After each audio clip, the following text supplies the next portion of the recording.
नमस्कार साथियों, मैं राजीव चौहान आप सभी का स्वागत करता हूं इस प्लेटफॉर्म पर। जैसा कि आप सभी लोगों को यह पता होगा कि अभी प्रेसिडेंशियल इलेक्शन का कैंपेन चल रहा है। भारत ढूंढ रहा है अपना 16th प्रेसिडेंट, जिसमें कि आपको यह भी जानकारी होगी कि दो कैंडिडेट खड़े हैं, एक मुर्मू है और एक सिन्हा साहब है। तो जब प्रेसिडेंट के बारे में बात करते हैं हम, तो बहुत सारा डायमेंशंस आता है। एक डायमेंशन तो इलेक्शन का डेफिनेटली है, एक डायमेंशन है कि क्या क्या पावर है उनके पास। बहुत कोई उन्हें कहते हैं कि रबर स्टाम्प है, सिर्फ कोई काम नहीं है, सिर्फ वो साइन करना काम है। थर्ड चीज आता है कि क्या कौन सा सिचुएशन में आप उसको प्रेसिडेंटशिप से रिमूव कर सकते हैं, इंपीच कर सकते हैं। तो इस तरह का सवाल आता है। तो आज जो हम जो विशेष करके मुद्दा जो अपने हाथ में ले रहे हैं, जिसे डिस्कस करेंगे, हम बातें करेंगे जिसके बारे में, वो है इलेक्शन। और जो डायमेंशन उनके पावर के बारे में हो या इंपीचमेंट के बारे में हो, उनके बारे में हम नहीं बात करेंगे। उनके लिए हम सेपरेट वीडियो आपके लिए बनाएंगे। तो जितने लोग हैं बने रहिए और अंत तक बने रहिए, ताकि इसको पूरा मामला को समझ पाए आप। तो पहला चीज ये जान लीजिए कि प्रेसिडेंट का जो इलेक्शन होता है, वो इलेक्शन नॉर्मल इलेक्शन टाइप नहीं होता है। लोकसभा का इलेक्शन जैसे हुआ या फिर आपको एमएलए का इलेक्शन हुआ लेजिस्लेटिव असेंबली में, उस टाइप का बिल्कुल नहीं होता है, बिल्कुल ही डिफरेंट टाइप होता है। तो भाई पहला चीज है कि क्या है उसका कॉन्स्टिट्यूशनल प्रोविजन। दूसरा एक साइड उनके इलेक्शन का को लेके ये है कि उसमें वोट कौन करते हैं, ठीक है। तीसरा एक साइड हुआ कि प्राइम मिनिस्टर का इलेक्शन जो होता है वो डायरेक्टली होता है, जबकि जो प्राइम मिनिस्टरशिप, जो एमएलए एमपी का जो भी इलेक्शन है, डायरेक्ट टाइप है। लेकिन जहां तक कि प्रेसिडेंट का देखते हैं तो वो इनडायरेक्ट इलेक्शन है। तो क्या है इसका मामला, इसके बारे में हम पूरा अच्छे से जानकारी लेंगे। तो पहले मैं आपको यह बता दूं कि इस बार का इलेक्शन का क्या है सिचुएशन। तो जैसा कि आप तस्वीर देख सकते हैं, यह है द्रौपदी मुर्मू, एक ट्राइबल लीडर है, जिनको कि एनडीए मतलब बीजेपी और उनके साथ जो एलाइज हैं उन लोगों ने खड़ा किया है। और ऑपोजिशन पार्टी ने यशवंत सिन्हा को किया है। यशवंत सिन्हा भी पहले बीजेपी में थे, जब लेकिन मोदी जी पावर में आ गए तो वो रिजाइन कर दिए थे। अपना जो भी आइडियोलॉजिकल रीजन हो या पर्सनल रीजन हो, उसमें अपन नहीं चलते हैं, ठीक है। तो ये दो कैंडिडेट हैं। यह भी देखा गया है कि आमतौर पे नहीं, it has been the rule, एक एक्सेप्शन है, उसको अगर छोड़ दिया जाए तो it has been the rule कि जो पार्टी पावर में रहती है सेंट्रल गवर्नमेंट में, वो जिन्हें चुनती है उनका ही जो कैंडिडेट है वो प्रेसिडेंट बनता है। आमतौर पे यही देखा गया है, ठीक है। तो अभी अगर कहना वैसे बहुत इमैच्योर्ड होगा, लेकिन फिर भी अगर उस हिसाब से देखे, उसी कैलकुलेशन से देखे, तो 16वां अपना जो प्रेसिडेंट है वो द्रौपदी मुर्मू बनने का मैक्सिमम चांस है। चलिए, तो ये तो हो गया बात। चलिए उसकी कि इस बार इलेक्शन में कौन खड़ा है कौन नहीं है, इसके बारे में मैंने बता दिया। दूसरा सेगमेंट ये है कि जो इनका जो इलेक्शन है वो इनडायरेक्ट इलेक्शन है। हम और आप इसमें वोट नहीं कर सकते, ठीक है। हम और आप बिल्कुल वोट नहीं कर सकते हैं। वोट कौन कर सकता है, बात करेंगे इसके बारे में। लेकिन अब दूसरा बात है कि हम और आप खड़े भी नहीं हो सकते इस इलेक्शन में। इन जनरल अगर आप चाहें एमपी का इलेक्शन में खड़ा होना, एमएलए का इलेक्शन में खड़ा होना, आप खड़े हो सकते हैं, बिल्कुल कोई रोक नहीं सकता है आपको, ठीक है। मिनिमम बेसिक एलिजिबिलिटी क्राइटेरिया जो संविधान में लिखा हुआ है, उसको अगर फॉलो करते हैं तो हो जाएंगे आप, बिल्कुल। लेकिन यहां पे खड़ा होने के लिए भी आपको एक सर्टेन कंडीशनलिटी चाहिए, जो कंडीशनलिटी फुलफिल करना डिफिकल्ट टास्क है। क्या है वो कंडीशनलिटी, बात करेंगे। तो आर्टिकल 52 कॉन्स्टिट्यूशन, संविधान का आर्टिकल 52 कहता है कि that there shall be the president.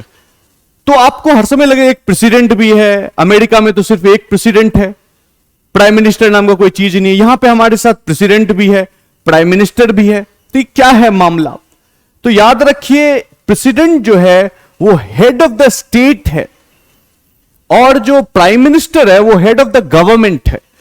Head of the state, state का मतलब UP state, Punjab state, Bihar state, ये मत समझ लीजिए। स्टेट का सिंपल मीनिंग है, ये एक टेक्निकल टर्म है, एक लीगल टर्म है। स्टेट मतलब कंट्री आप मान लीजिए, ठीक है। तो वहां के वो हेड हुए और प्राइम मिनिस्टर होता है गवर्नमेंट।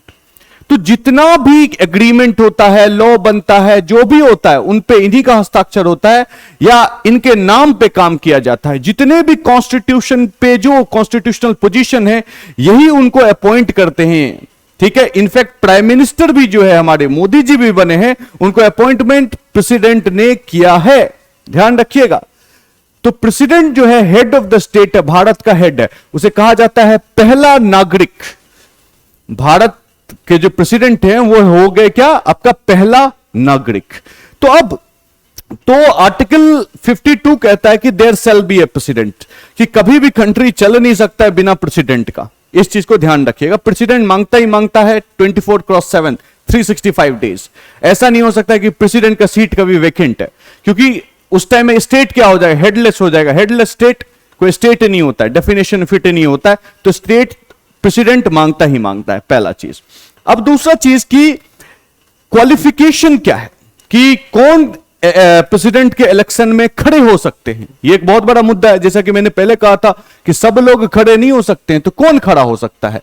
तो सबसे पहला कंडीशन है कि उनका उम्र 35 साल 35 इयर्स या उससे अधिक होगा।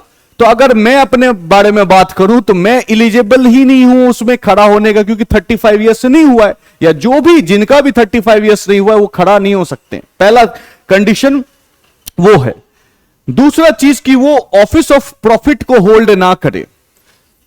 तो कॉन्स्टिट्यूशन में लिखा हुआ है ऑफिस ऑफ प्रॉफिट के बारे में। सुप्रीम कोर्ट का भी बहुत सारा जजमेंट आया है office of profit. MP MLA जैसे हो गए, उनको ऑफिस ऑफ प्रॉफिट से बाहर रखा गया है, लेकिन मैक्सिमम और जो है ऑफिस ऑफ प्रॉफिट में कहीं मतलब नौकरी करते करते, सरकारी नौकरी करते करते, सरकारी आप जो पैसे मिल रहे हैं आपको काम करने के ल्यू में, अगर कर रहे हैं आप, तो प्रेसिडेंट में खड़ा नहीं हो सकते, आपको पहले रिजिग्नेशन देना होगा।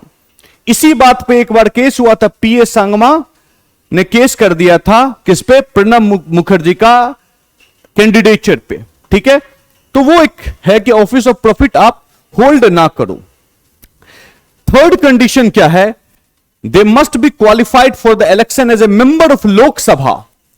तो लोकसभा का जो एमपी बनने के लिए जो बेसिक मिनिमम क्राइटेरिया है, क्वालिफिकेशन है, वो सब फुलफिल आपको होना चाहिए। नेक्स्ट कंडीशन क्या है कि he must be a registered electoral in India, कि यहां पे आपको इंडिया के, आप कहने का मतलब आप एक तरह से देख लो कॉमन पार्लांस में अगर हम बात करें तो सिटीजन होना मांगता है आपको यहां खड़ा होने के लिए, ठीक है। और जो सबसे जो लास्ट कंडीशन है, जो सबसे स्ट्रिंजेंट कंडीशन है, और इसके बारे में मैं कहानी भी बताऊंगा कि क्या मामला है। तो आपको चाहिए कैंडिडेचर के लिए 50 इलेक्टर जो हैं उनका सपोर्ट चाहिए, और प्रेसिडेंट के इलेक्शन में एमपी एमएलए ही पार्टिसिपेट करते हैं, हम और आप आम नागरिक पार्टिसिपेट नहीं करते हैं। तो फिर अब यह आया कि 50 आपको एमपी या एमएलए का सपोर्ट होना चाहिए, सेकेंडेड बाय अनदर 50, तभी जाके आप कर सकते हैं। तो इसका बड़ा इंटरेस्टिंग सा कहानी है। पहले एक जमाना था जब ये कंडीशन नहीं हुआ करता था, जो 50 आदमी का सपोर्ट चाहिए। तो 1967 में टोटल 17 कैंडिडेट नॉमिनेशन के बाद, नॉमिनेशन से पहले तो 50 थे, लेकिन नॉमिनेशन के बाद जो जिनका अप्रूव हुआ उसमें 17 कैंडिडेट शामिल हुए इलेक्शन में। कोई भी पार्टिसिपेट कर सकता था इलेक्शन में। अच्छा मौका था कि हम भी पार्टिसिपेट कर लेते हैं, बोलने के लिए तो होगा कि भाई प्रेसिडेंट के लिए हम खड़े हुए थे, लेकिन हमारा नहीं हो पाया, हम जीत नहीं पाए। तो 17 कैंडिडेट ने उनमें पार्टिसिपेट किया, जिसमें 9 कैंडिडेट को 0 वोट आया, 4 कैंडिडेट को 250 वोट आया। तो मतलब कि एक नॉन सीरियस आदमी लोग इसमें पार्टिसिपेट कर रहे थे कि 35 साल से उम्र है ऊपर, और जो छोटे मोटे कंडीशनलिटीज है वो तो करोड़ों लोग फुलफिल करते हैं, तो कोई भी पार्टिसिपेट कर ले, ठीक है। तो 1967 में यह चीज हुआ। फिर 1969 में भी यह देखा गया, इलेक्शन का जब टाइम आया, तो उस टाइम में जो प्रेसिडेंट थे वो जाकिर हुसैन साहब थे, लेकिन जाकिर हुसैन साहब का डेथ हो गया था प्रेसिडेंट रहते रहते ही, ठीक है। तो फिर 2 साल बाद ही इलेक्शन कराना पड़ गया। तो उस टाइम में भी टोटल जो कैंडिडेट ने इलेक्शन जो फाइट किया था वो 15 थे, 15। सोचिए 15 आदमी आपका इलेक्शन में, प्रेसिडेंट के इलेक्शन में पार्टिसिपेट कर रहा है। फिर जब 1974 आया तब सोचा गया कि भैया ये नॉन सीरियस वाले जो हैं, जिन्हों मजे मजे के लिए प्रेसिडेंट के इलेक्शन में खड़े हो जा रहे हैं, उनको क्या करना होगा, निकालना होगा।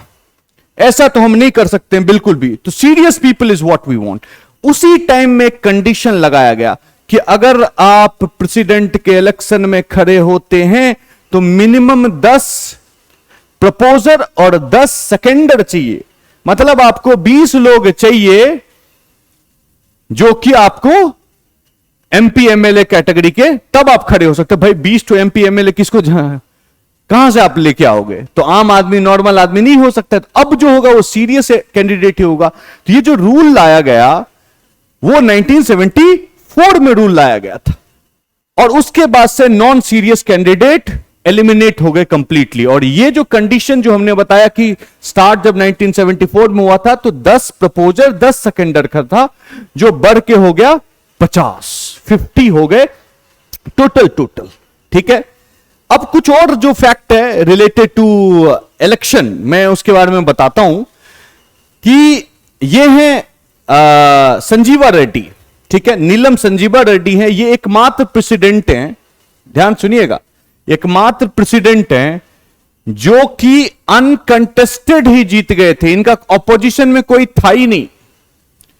यह इलेक्शन का है 1977 का इलेक्शन, जबकि इंदिरा गांधी डिफीट हो गई थी। इमरजेंसी के बाद इलेक्शन हुआ था, जनता गवर्नमेंट आया था, जनता गवर्नमेंट ने संजीवा रेड्डी को खड़ा किया इलेक्शन में। ऑपोजिशन में कांग्रेस और उनके जो भी थे, उन्होंने किसी को खड़ा ही नहीं किया। अब बहुत लोग कहते हैं कि उस समय कॉन्फिडेंस नहीं था, या जो भी था, जो भी रीजन रहा हो, ठीक है। और कुछ लोग ये भी कहते हैं कि Indira Gandhi was not ready for second defeat in one go, तो उसके कारण से इनको नहीं, ऑपोजिशन में कोई नहीं आया। तो 100% एकमात्र आदमी प्रेसिडेंट के इलेक्शन में जो 100% वोट आया है वो संजीवा रेड्डी को आया है। एक और चीज मैं कहूंगा कि 1969 का जो इलेक्शन था उसके बारे में मैं थोड़ा बताता हूं, चर्चा करता हूं। वो बड़ा ही इंटरेस्टिंग इलेक्शन था। तो जाकिर हुसैन उस टाइम में प्रेसिडेंट थे, और प्रेसिडेंट जाकिर हुसैन का डेथ हो गया अचानक। तो अचानक डेथ हो गया तो फिर जो वीवी गिरी थे अपने, ये है वीवी गिरी का तस्वीर है, संजीवा रेड्डी का तस्वीर है, सीडी देशमुख का तस्वीर है। तो वीवी गिरी को टेम्परेरी प्रेसिडेंट बनाया गया, ठीक है, अच्छी बात। फिर इलेक्शन का टाइम आया, कांग्रेस गवर्नमेंट उस टाइम में, कांग्रेस का जो पार्टी था वो थोड़ा कंफ्यूज था। कांग्रेस पार्टी में उस टाइम में एक विंग हुआ करता था जिसको बोलते हैं सिंडिकेट। मतलब कुछ जो सीनियर लीडर थे, के कामराज और इन लोगों के कैटेगरी के बड़ा ही टॉल लीडर थे, ईमानदार लीडर थे, लेकिन कांग्रेस में उनका पकड़ सबसे अधिक था। तो वो लोग जो थे वो लोग चाहते थे किसी और को सपोर्ट करना, और इंदिरा गांधी चाहती थी किसी और को सपोर्ट करना, तो इनको बड़ा डिले हो गया। उसी टाइम में तो कांग्रेस की तरफ से ही 2 कैंडिडेट आ गए, एक संजीवा रेड्डी आ गए जो ये हैं, और एक दूसरा आ गए वीवी गिरी। अब वीवी गिरी क्या थे, प्रेसिडेंट ऑफ इंडिया थे उस टाइम में, care taker kind of, temporary बनाया गया है। अब लेकिन वीवी गिरी को भी इलेक्शन में खड़ा होना था। अब आप ऑफिस ऑफ प्रॉफिट में आपके हिसाब से कर नहीं सकते हो, तो वीवी गिरी ने प्रेसिडेंटशिप से रिजाइन किया था। और ये दिस वाज द ओकेजन, जबकि प्रेसिडेंट के बाद अगर प्रेसिडेंट रिजाइन कर देता है तो उसके नेक्स्ट में जो होगा किसको बनाया जाए, क्योंकि हेडलेस स्टेटलेस तो छोड़ नहीं सकते। आर्टिकल 52 कहता है कि there has to have president. तो उसके बाद सुप्रीम कोर्ट के जो चीफ जस्टिस थे उनको बनाया गया प्रेसिडेंट, ठीक है। वो 1 महीने के आसपास तक प्रेसिडेंट रहे, 1 महीने से अधिक रहे थोड़े, ओके। अब ये इलेक्शन में क्या था, ये कैंडिडेट कांग्रेस का, ये कैंडिडेट कांग्रेस का, एक और कैंडिडेट था, ये कुछ जनसंघ ये सब तरह के पार्टी थे उनको सपोर्ट करते थे। अब यहां पे 2 कैंडिडेट कांग्रेस का हो गया, मामला थोड़ा सा गड़बड़ हो गया, तो एक जो इंदिरा गांधी सपोर्टेड थे उन वो तो वीवी गिरी, और एक जो था वो कांग्रेस का सिंडिकेट का सपोर्ट था वो नरसिम्हा रेड्डी हो गया, और एक और थे वो। तो इलेक्शन फाइट हुआ, इसमें फाइनली जो है जीते वीवी गिरी जो कि इंदिरा गांधी का कैंडिडेट था। और कहा जाता है कि इंदिरा गांधी को जो सिंडिकेट है बहुत दबा के रखने का कोशिश करता था, क्योंकि इंदिरा गांधी को इनिशियल जमाने में गूंगी गुड़िया कहते थे सब, कि ज्यादा बोलती नहीं है, कुछ आता नहीं है इसको, घबरा जाती है ऐसा। तो इस टाइम में उन्होंने दिखाया कि ओरिजिनल बॉस कौन है, और लेटर ऑन यहीं से धीरे धीरे विवाद शुरू होते होते कांग्रेस भी बट गया, कांग्रेस भी दो भाग में बट गया, एक कांग्रेस ओ हो गया और एक कांग्रेस आई हो गया। कांग्रेस ओ जो था वो कांग्रेस एंड मतलब अदर्स था, और कांग्रेस आई जो था वो कांग्रेस इंदिरा था। आज का जो कांग्रेस देख रहे हैं आप वो कांग्रेस इंदिरा है, और कांग्रेस ओ जो था वो डिसमेंटल हो गया, वो खत्म हो गया। तो कांग्रेस में विभाजन हुआ था, और उसका बहुत बड़ा ट्रिगर पॉइंट एक कहा जाए तो ये एक इलेक्शन था। तो एक बड़ा ही इंटरेस्टिंग फैक्ट था इलेक्शन के बारे में, तो मैंने सोचा आपके साथ साझा करूं। चलिए आगे बात करते हैं, ठीक है। और एकदम क्लोजली फाइट इलेक्शन हुआ था। अगर सेकंड प्रेफरेंस का बात करें, संजीवा रेड्डी को ज्यादा वोट मिला था, लेकिन फर्स्ट प्रेफरेंस के हिसाब से देखा जाए और बाद में जो नीचे सीडी देशमुख थे उनको वोट को काउंट किया गया, तो किनको हो गया, वीवी गिरी नंबर 1 बन गए, 50% उनको वोट आया था। तो ये तो हो गया, चलिए ठीक है।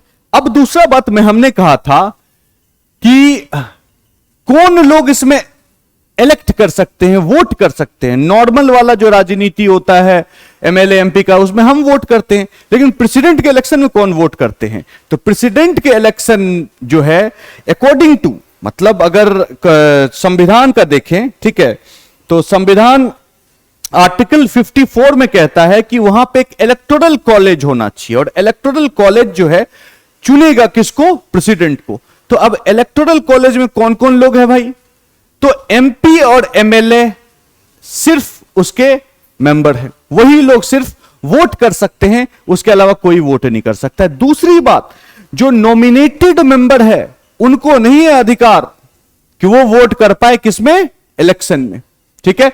तो एमपी हो गया लोकसभा का, राज्यसभा का, जो इलेक्टेड है, नॉमिनेटेड वाले नहीं, 12 नॉमिनेटेड मेंबर होते हैं राज्यसभा में, ठीक है, वो लोग नहीं कर सकते हैं, ठीक है, बिल्कुल नहीं कर सकते हैं। अब जो जितने भी लेजिस्लेटिव असेंबली हैं, जितना भी है, वो सब भी पार्टिसिपेट इसमें करते हैं, ठीक है, दे वोट, फाइन। तो ये है इनका ये। अब जो है कि दूसरा साइड अगर हम आते हैं तो वोटिंग कैसे होता है उसके बारे में हम समझते हैं। तो वोटिंग एक सीक्रेट बैलेट के द्वारा हो जाता है, ठीक है। अब क्या है मैं समझाऊंगा। Venue of voting remains the same.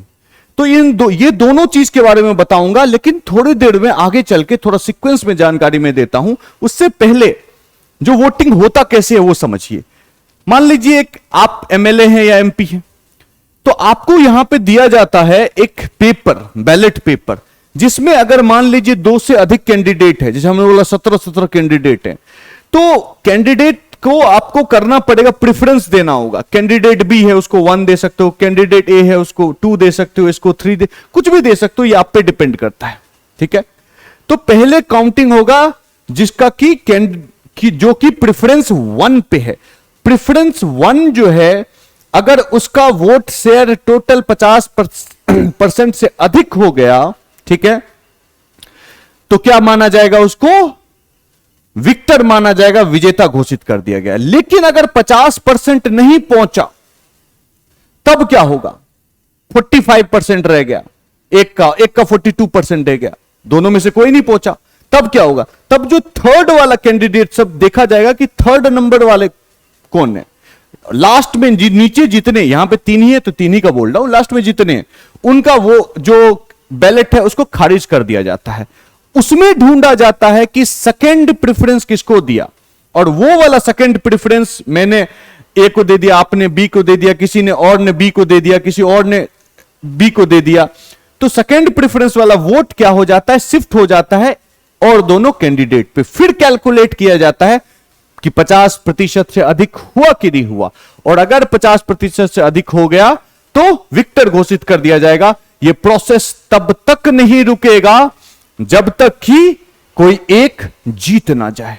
लेकिन पिछले 20 साल का अगर आप देखें तो दो ही कैंडिडेट रहे हैं बाय एंड लार्ज, तो डायरेक्टली इलेक्शन हो जाता है, पता चल जाता है कौन जीता, ठीक है। लेकिन पहले हमने कितना 17 कैंडिडेट थे, 15 कैंडिडेट थे, तो ढेर सारे कैंडिडेट थे, तो ये प्रोसेस करना पड़ता था। और हमने संजीवा रेड्डी, वीवी गिरी और सीडी देशमुख वाला केस बताया, उसमें बड़ा ही कॉम्प्लेक्स सिचुएशन था इस चीज को लेके। अब तो ये हुआ कि वोट देने का तरीका ऐसा नहीं कि हम लोग यहां पे इलेक्ट्रॉनिक वोटिंग मशीन देते हैं, करते हैं कि नहीं, बीजेपी को दबा दो, कांग्रेस को दबा दो, किसी और को दबा दो, यही है। लेकिन यहां पे इलेक्ट्रॉनिक मशीन का यूज नहीं होता है। पुराने जमाने में जो पेपर था उसके हिसाब से यूज होता है। पेपर पे भी क्या था, हम सील मारते थे, उसको बंद करके बॉक्स में डालते थे। लेकिन अभी जो है इनका इलेक्शन में वो सिस्टम नहीं है, वहां 1 2 3 4 5 6 ऐसे आपको नंबरिंग करना पड़ेगा प्रेफरेंस के अनुसार, कि पहले मैं चाहता हूं ये बन जाए, ये इसके ये नहीं तो सेकंड नंबर में ये नहीं तो थर्ड नंबर में ये, इस तरह से। ओके, तो इस तरह से वोटिंग किया जाता है 1 बाय 1। अब देखिए, जो इतने सारे एमपी एमएलए हैं, तो कैसे इनका वोट को कैलकुलेट किया जाता है वो चीज। नॉर्मली हमारा जो जनरल इलेक्शन होता है उसमें क्या होता है, हम एक हैं, एक वोट कर सकते हैं, आप एक हैं, एक वोट कर सकते हैं, तो 1 पर्सन 1 वोट 1 वैल्यू होता है, ठीक है। लेकिन यहां पे प्रोपोर्शनल रिप्रेजेंटेशन का एक क्वेश्चन है, तो कैसे कैलकुलेशन होता है देख लीजिए। तो एमएलए का वोट का कैलकुलेशन होता है कि वहां पे जितना भी पॉपुलेशन है स्टेट का, किसी स्टेट का 20 करोड़ है, किसी का 10 करोड़ है, किसी का 3 करोड़ है, जो भी है उतना, और उसमें एमएलएज हैं कितना, यूपी में कितना एमएलए है, एमपी में कितना एमएलए है, वो एमएलए डिवाइडेड बाय 1000, जो भी वैल्यू निकल के आया वो एक एमएलए का वैल्यू है, ठीक है, एक एमएलए का वैल्यू उतना है। अब एमपी का वैल्यू कैसे चूज किया जाता है कि total number of votes assigned to MLA, MLA को जो जितना वोट असाइन हुआ है divided by number of MPs, calculate कर लो, इसके लिए हो जाता है। तो अगर इस तरह से हम कैलकुलेट करेंगे तो value of each MP vote, एक मेंबर ऑफ पार्लियामेंट का जो वैल्यू होता है वोट का वो है 708। तो total number of MP MLA दोनों मिला लो लोकसभा और राज्यसभा में, अभी जो है 22 का अगर हम कैलकुलेट करते हैं, ठीक है, तो है 776, ठीक है। उसके बाद total number of legislative assembly, तो ये सब है। तो अगर आप देखते हो कि मेंबर ऑफ पार्लियामेंट सबने जाके वोट कर दिया, तो टोटल कितना होगा 5,49,408।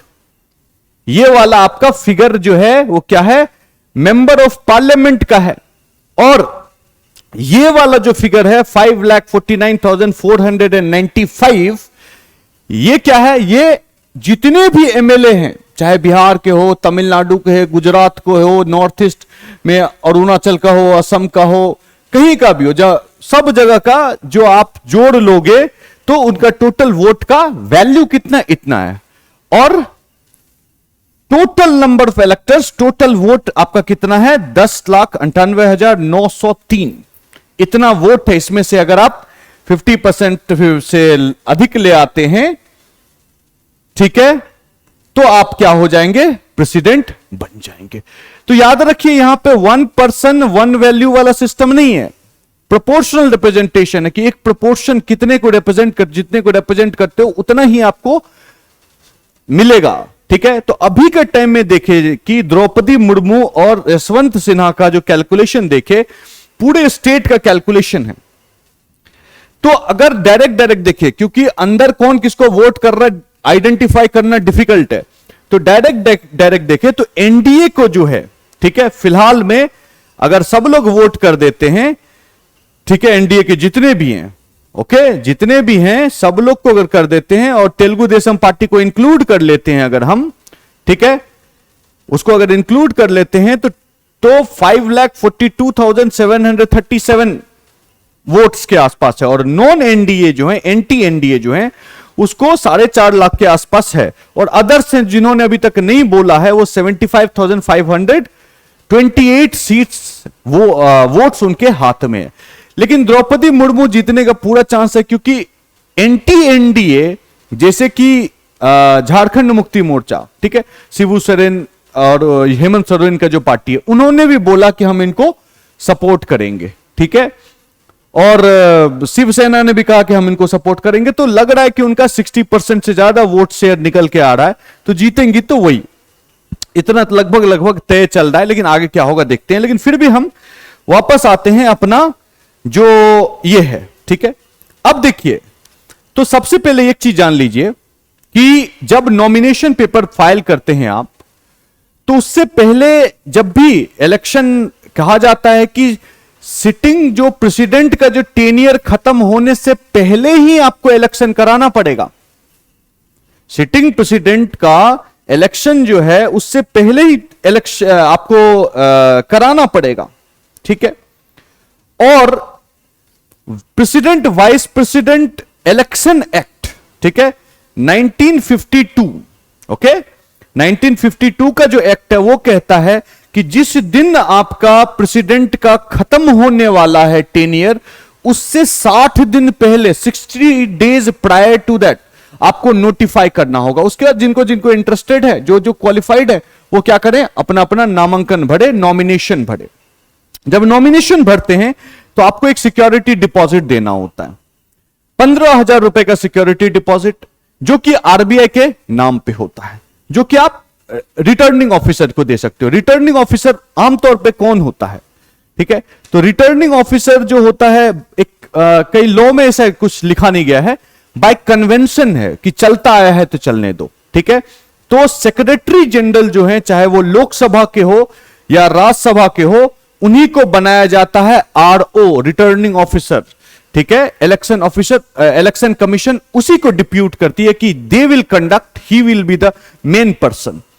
और लोकसभा राज्यसभा ऑल्टरनेट, इस साल लोकसभा किया तो अगले बार राज्यसभा कर लेगा, उसके बाद फिर लोकसभा, फिर राज्यसभा, ऐसे करके घूमता है। रिटर्निंग ऑफिसर वो होता है, मतलब चीफ वो होता है, ठीक है, कंडक्ट कराने के लिए, ठीक है। अब जो है कि वोट आपने दिया, वोटिंग कहां होगा, एक तो यहां पे पार्लियामेंट है दिल्ली में, वो हो गया। और जितने भी स्टेट में लेजिस्लेटिव जो असेंबली है, वहां पे जो सेक्रेटेरिएट है फिक्स्ड है, वहीं फिक्स्ड है वेन्यू, बहुत जगह नहीं होता, वहीं पे सबको आके वोट करना है। तो वोटिंग हो गया, बैलेट बंद हो गया। अब बैलेट जो है उसको लॉ के अनुसार एक पर्सन की तरह ट्रीट किया जाता है, और नॉर्मल लगेज की तरह ट्रीट नहीं किया जाता है। जब वो बैलेट बॉक्स चलता है तो उसका नाम लिखा रहता है मिस्टर बैलेट, मिस्टर बैलेट लिखा जाता है नाम, उसके साथ ऑफिसर होते हैं, साथ में चलते हैं। और जो कार से चलते हैं तो वीआईपी ट्रीटमेंट कंप्लीटली मिलता है। वो मिस्टर बैलेट जो है वो ऑलवेज एक सीट ऑक्यूपाई करके रखता है, मेन सीट। बिजनेस क्लास जो फ्लाइट है उसी में उनका सिर्फ टिकट बुक होता है, और क्योंकि लगेज है, बॉक्स है, लगेज है, उसको रख दो कहीं, वैसा सिस्टम नहीं है। वो अपना जो कुर्सी है उसका जो एलोकेट हुआ है, वहीं पे वो सीट नंबर जो दिया गया है, वहीं पे मिस्टर बैलेट को रखा जाएगा। आप ये तस्वीर में देख सकते हैं, ये इलेक्शन कमीशन के ऑफिसर है, उनके बगल में बैलेट है, और ये टिकट है, ठीक है। ये टिकट है आपको, जिसमें कि लिखा गया है, देखिए यहां पे लिखा हुआ है मिस्टर बैलेट बॉक्स, आगे लिखा गया है एडल्ट, सीट नंबर देखो 03E लिखा गया है, मतलब उसी सीट पे जाके ये भाई साहब बैठेंगे, इधर उधर नहीं। विंडो साइड सीट इनको मिलता है ऑलवेज, ध्यान रखिएगा, विंडो साइड सीट ऑलवेज इनको एलोकेट होता है। मिस्टर बैलेट बॉक्स वहीं रहते हैं, और मिस्टर बैलेट बॉक्स जितने भी स्टेट से सबसे आया, दिल्ली में काउंटिंग किया जाता है, ठीक है, दिल्ली में काउंटिंग किया जाता है। और ये अब एक बहुत इंटरेस्टिंग से सवाल इसमें यह आता है कि अपना जो एंटी डिफेक्शन लॉ लगता है कि नहीं है। एंटी डिफेक्शन लॉ क्या होता है? एंटी डिफेक्शन लॉ का मतलब है कि जो भी पार्टी ने निर्देश दिया, उस निर्देश का अगर आपने इंस्ट्रक्शन दिया, जो इंस्ट्रक्शन का अगर आपने अबाइड नहीं किया, पालन नहीं करा, तो फिर आपको पार्टी निकाल भी सकती है एंटी पार्टी एक्टिविटी में। तो मतलब वोटिंग बोला आपको कि ए को करो, तो आपने ए को ही करना है, अगर बी को किया तो गए आप। कि आप एमपी हैं तो एमपी का पद से भी हट जाएंगे। लेकिन यहां पे नहीं लगता है, क्यों? क्योंकि सीक्रेट बैलेट का ये है कि सीक्रेटली हमने वोट किया, किसको वोट किया कैसे पता चलेगा? तो लेकिन इसमें तो आप बोल सकते हो कि सर इसमें तो लगा सकते हैं हम कि कोई बोल देगा कि भाई ये वाला पेन से ही यूज करना, पतला वाला पेन से, मोटा वाला पेन, ग्रीन पेन से, ब्लू पेन से, रेड पेन से, पर्पल पेन से। तो बाद में और जो है कि आप वहां अंदर में जाके देख भी सकते हैं कि किसने वोट किया नहीं किया, सब चीज ठीक है। तो फिर इनडायरेक्टली तो पता चल जाएगा कि हमने वोट नहीं किया है। चलेगा कि नहीं चलेगा? इन दैट सिचुएशन क्या होगा, क्या करना पड़ेगा? तो इलेक्शन कमीशन ने बोला कि ना, एक पेन है स्पेशली इलेक्शन कमीशन इशू करता है, ठीक है। मेंबर ऑफ पार्लियामेंट एमपी का जो होता है, जो दिल्ली में मान के चलिए वोट दे रहे हैं आप, ठीक है, एमपी जो है उनके लिए हरा कलर का एक पेन है। यही पेन है, देखिए लिखा हुआ election commission of India election marker pen, ठीक है। ये पेन जो है आपको यूज होगा, मेंबर ऑफ पार्लियामेंट जो है उनके लिए हरा ग्रीन कलर का, और जो एमएलए हैं उनके लिए पिंक कलर का यूज होता है। हर जगह एक ही पेन यूज होता है कि बाद में कोई देखे भी तो पता ना चले कि भाई वोट किसने किसको दिया है, इम्पॉसिबल हो जाए। और सीक्रेट बैलेट है, कोई देख नहीं सकता है। ओपन बैलेट सिस्टम होता है कि आप किसको वोट किए तो अपना बैलेट बॉक्स दिखाना होता है कि देखो भाई हमने इसको वोट किया। लेकिन सीक्रेट बैलेट में ये नहीं है कि अंदर जाएंगे आप, उसमें 1 2 3 4 प्रेफरेंस लिखेंगे, डाल देंगे बॉक्स में, जो होना होगा होगा, ठीक है। तो ये पूरा कहानी है, ये पूरा प्रक्रिया है इलेक्शन का, ठीक है। तो प्रेसिडेंट का इलेक्शन, अब एक अंतिम सवाल आता है कि प्रेसिडेंट का इलेक्शन सर मतलब इनडायरेक्टली होता है, और जो एमपी सब चुने जाते हैं वो डायरेक्टली चुने जाते हैं, और जो एमपी से ही कौन बनता है, प्राइम मिनिस्टर बनता है। तो ऐसा क्यों, और प्राइम मिनिस्टर को ज्यादा पावर है? तो बस यही जान लीजिए एक चीज कि जो प्रेसिडेंट और इसका इलेक्शन दोनों डायरेक्ट नहीं होता, क्योंकि डायरेक्ट इलेक्शन जो होता है वो एक स्पेशल पावर दे देता है, बहुत स्पेशल पावर दे देता है। और बहुत पावरफुल, अगर दो लोग को डायरेक्टली चूज करते हैं आप, तो बहुत ही पावरफुल सेंटर डेवलप हो जाएगा, जिसके कारण से दोनों में कॉन्ट्राडिक्शन होना है। तो पार्लियामेंट्री डेमोक्रेसी में क्या होता है कि एक नॉमिनल हेड होता है, एक रियल हेड होता है। तो नॉमिनल हेड का इनडायरेक्ट इलेक्शन कराया, जैसे प्रेसिडेंट नॉमिनल हेड है और प्राइम मिनिस्टर क्या है, रियल हेड है, जो कि फंक्शन करेंगे। Got it? इसीलिए वो एक कॉन्ट्राडिक्शन क्रिएट ना हो, कॉन्फ्लिक्ट क्रिएट ना हो, डुअल पावर सेंटर्स ना डेवलप हो जाए। वो एक बहुत बड़ा रीजन है, बहुत सारे रीजंस हैं, ये सब बहुत बड़ा रीजन है जिसके कारण की डायरेक्ट इलेक्शन नहीं होता है। तो ये है ओवरऑल एंटायरिटी इलेक्शन के बारे में। आप लोग प्लीज इसको लाइक करें, शेयर करें, सब्सक्राइब करें। एंड बहुत एफर्ट लगता है वीडियो बनाने में, रिसर्च बेस्ड, तो कमेंट एंड एवरीथिंग सब चीज करें, ठीक है। So thank you very much. Next week next topic लेके आएंगे। Thank you.